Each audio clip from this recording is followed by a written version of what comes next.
श्री सच्चिदानंद सद्गुरु साईनाथ महाराज की जय। घेऊनी पंचारती करू बाबांची आरती, करू साईंची आरती, करू बाबांची आरती। उठा उठा हो बांधव, वाळू हार माधव, साईर माधव, वाळू हार माधव। करुणिया स्थिर मन, पाहु गंभीर हे ध्यान, साईंचे हे ध्यान, पाहु गंभीर हे ध्यान। कृष्णनाथा दत्त साई, जडो चित्त तुझे पायी, चित्त बाबा पायी, जडो चित्त तुझे पायी। आरती साई बाबा, सौख्यदातार जीवा, चरणार जातली यावा दासा विसावा, भक्ता विसावा। आरती साई बाबा, जाळुनी आनंद, स्वस्वरूपी राहे दंग। मोमोक्ष जना दावी, निज डोळा श्रीरंग, डोळा श्रीरंग।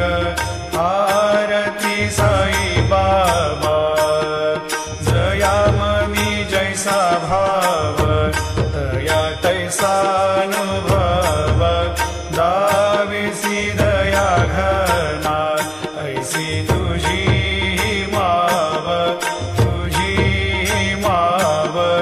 आरती साई बाबा, तुमचे नाम ध्याता, हरे संस्कृते व्यथा। अगाध तव करणी, मार्ग दाविसी अनाथा, दाविसी अनाथा। आरती साई बाबा, कलियुगी अवतार, सगुण परब्रह्म साचार। अवतीर्ण झालासे, स्वामी दत्त दिगंबर, दत्त दिगंबर। आरती साई बाबा, आठा दिवसा गुरुवारी, भक्त करे ते वारी। प्रभुपद पाहावया, भव भय निवारे, भय निवारे। आरती साई बाबा, माझा निज द्रव्य ठेवा, तव चरण रज सेवा। मागणे हेची आता, तुम्हा देवाधिदेवा, देवाधिदेवा। आरती साई बाबा, इच्छित दिन चातक, निर्मल तोय निज सुख। पाजावे माधवाया, सांभाळा पोली भाग, आपोली भाग। आरती साई बाबा, सौख्यदातार जीवा, चरणार जातली यावा दासा विसावा, भक्ता विसावा। आरती साई बाबा, जय देव दत्तावधूता, हो साई अवधूता। सोडून कर्तव चरणी ठेवी तो माथा, जय देव अवतरशे तो येता धर्माते ग्लानी। नास्तिकांनाही तुला विसी निज भजनी, दाविसी नाना लीला संख्य रूपानी। हरिसी दीनांचे तू संकट दिन रजनी। जय देव दत्ता अवधूता, हो साई अवधूता। जोडून कर्तव चरणी ठेवी तो माथा, जय देव यवन स्वरूपी क्या दर्शन त्वादि भले। संशय निरसुनिया तद्वैता घालविले। गोपी चंदा मंदा त्वाची उद्धरिले मोमिन वंशी जन्मुनी लोका तारियले जय देव दत्तावधूता हो साई अवधूता जोडून करताव चरणी ठेवी तो माथा जय देव वेदन तत्वी हिंदू यवनांचा काही दावायासी झाला पुनरपि नरदेही पाहसी प्रेमाने तो हिंदू यवनाही दाविसी आत्मत्वाने व्यापक हा साई जय देव दत्तावधूता हो साई अवधूता जोडून करतव चरणी ठेवी तो माथा जय देव देवा साई नाथा त्वत्पद नत भावे परमाया मोहित जन मोचन झनी भावे त्वत्कृपया सकलांचे संकट निरसावे देशील तरते त्वद्यश कृष्णाने गावे जय देव दत्तावधूता हो साई अवधूता जोडून करतव चरणी ठेवी तो माथा जय देव शिर्डी माझे पंढरपूर साई बाबार मावर साई बाबार मावर शुद्ध भक्ती चंद्रभागा भाव पुंडलिक जागा भाव पुंडलिक जागा याहो अवघे जन करू बाबा श्रीवंदन साईं श्रीवंदन करू बाबा श्रीवंदन गणू म्हणे बाबा साई धाव पाव माझे आई धाव पाव माझे आई घालीन लुटांगण वंदीन चरण डोळ्यानी पाहिन रूप तुझे प्रेमे अलंगेन आनंदे पूजिन भावे वाणीन म्हणे नावा त्वमेव माता पिता त्वमेव बंधु सखा त्वमेव विद्या द्रविणं त्वमेव सर्वं मम देव कायेन वाचा मनसेन्द्रियैर्वा बुद्ध्यात्मना वा प्रकृति स्वभावात् करोमि यद्यत् सकलं परस्मै नारायणायति समर्पयामि अच्युतं केशवं रामनारायणं कृष्णदामोदरं वासुदेवं हरिं श्रीधरं माधवं गोपिकावल्लभं जानकीनायकं रामचन्द्रं भजे हरे राम राम राम हरे हरे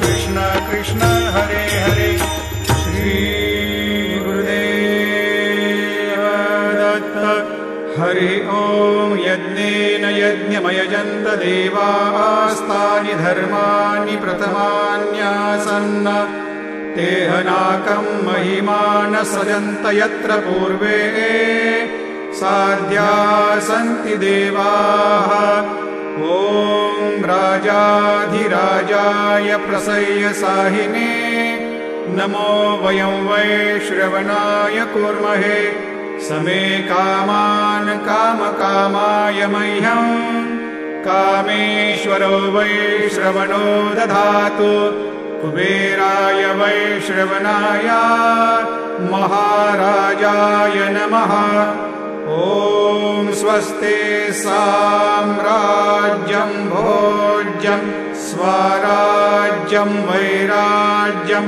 पारमेष्ठ्यं राज्यं महाराज्यमाधिपत्यमयं समन्तपर्या ईशा सार्वभौम सर्वायुषान्तादापरार्धात् पृथिव्यै समुद्रपर्यन्ताया एकराळिति तदप्येष श्लोकोऽभिगीतो मरुतः परिवेष्टारो मरुतस्यावसङ्ग्रहे आवीक्षितस्य कामप्रेर्विश्वे देवाः सभासदैति श्रीनारायण वासुदेवाय सच्चिदानंद सद्गुरु साईनाथ महाराज की जय।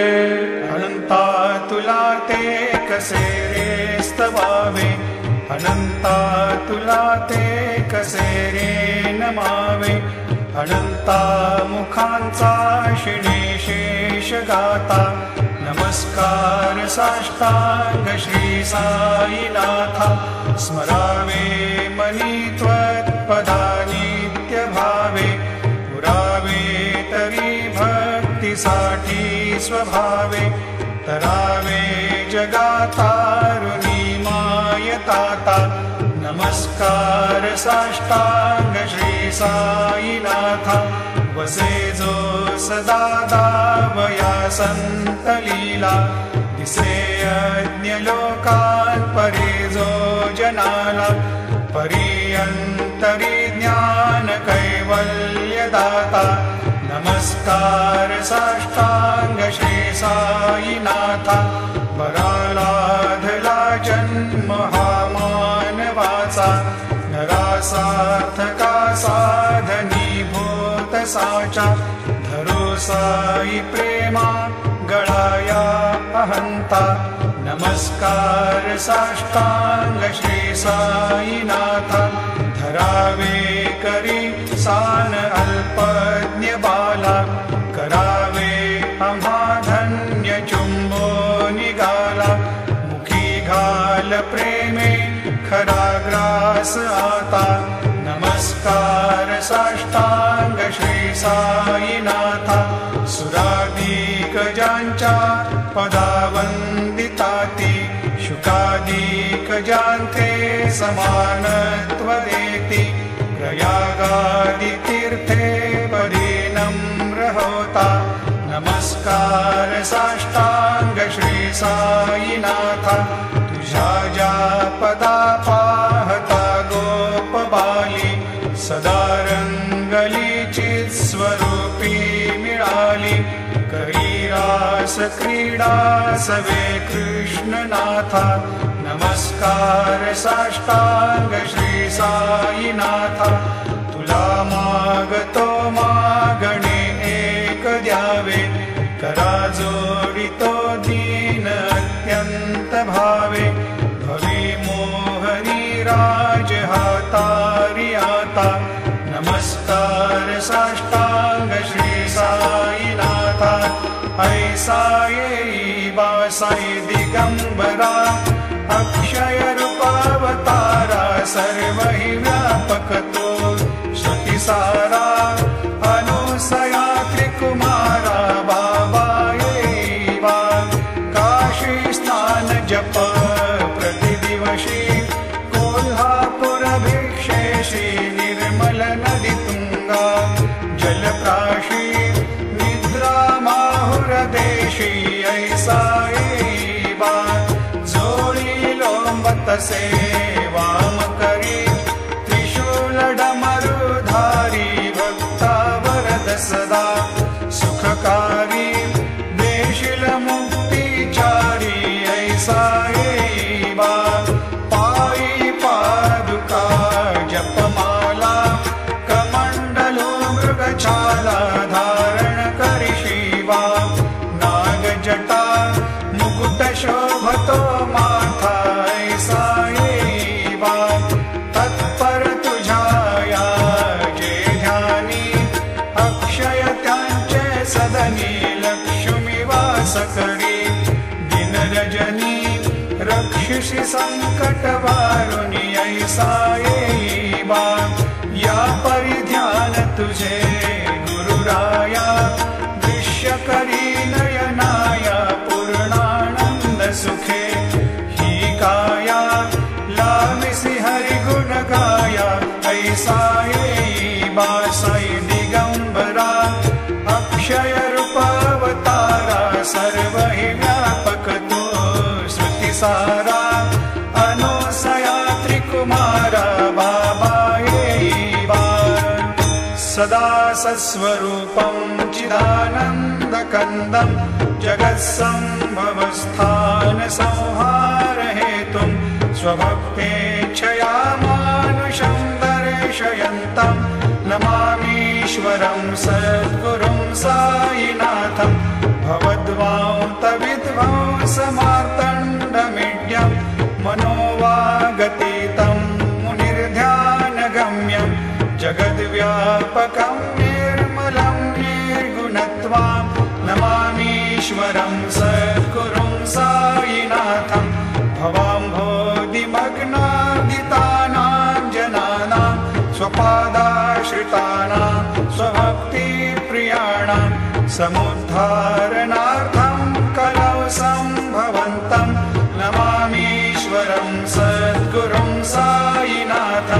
सदा निम्बवृक्षस्य मूलाधिवासात् सुधाश्राविणं तेक्तमप्यप्रियन्तं तरुं कल्पवृक्षाधिकं साधयन्तं नमामीश्वरं सद्गुरुं साईनाथं सदा कल्पवृक्षस्य तस्याधिमूले भवद्भावबुद्ध्या सपर्यादिसेवां नृणां कुर्वतां भुक्तिमुक्तिप्रदन्तं नमामीश्वरं सद्गुरुं साईनाथम् अनेकाश्रुतातर्क्यलीलाविलासै समाविष्कृतेषान् भास्वत्प्रभावम् अहं भावहीनं प्रसन्नात्मभावं नमामीश्वरं सद्गुरुं साईनाथं सतां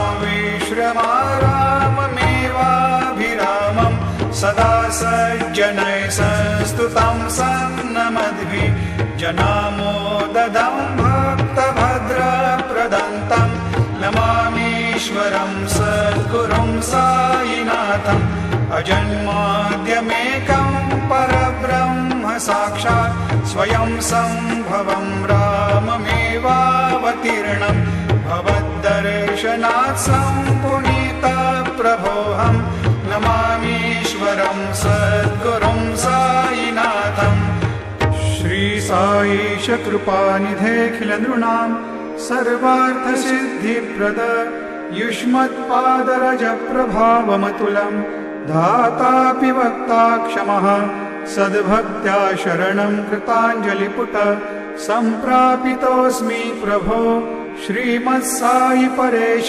पादकमलान् न्यान्यच्छरण्यं मम साई रूपधर राघवोत्तमं भक्तकामविबुधद्रुमं प्रभुं माययोपहत चित्तशुद्धये चिन्तयाम्यहमर्निशं मुदा शरत्सुधांशो प्रतिमं प्रकाशं कृपातपत्रं तव साईनाथ त्वदीयपादाब्जसमाश्रितानां स्वच्छायया तापमपाकरोतु उपासनादैवत साईनाथ स्तवैर्मयोपासनिना स्तुतस्त्वं रमेन्मनोन्मे तव पादयुग्मे भृङ्गो यथाब्जे मकरन्दलुब्धः अनेकजन्मार्जितपापसंशयो भवेद्भवत्पादसरोजदर्शनात् क्षमस्व सर्वान् अपराधपुञ्जकान्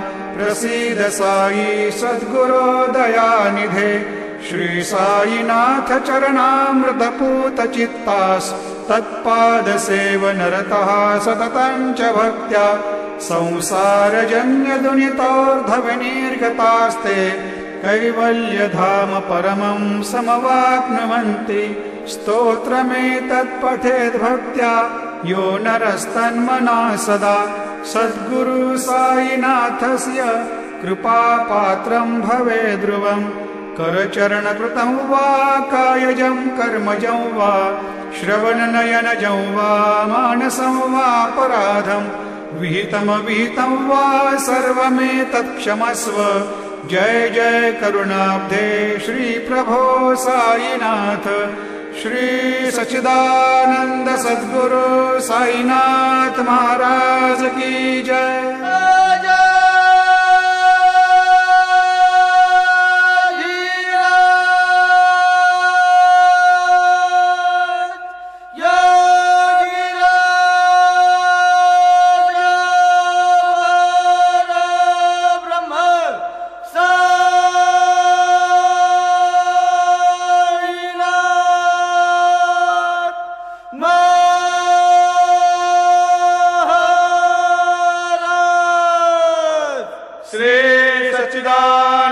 सद्गुरु साईनाथ महाराज की जय।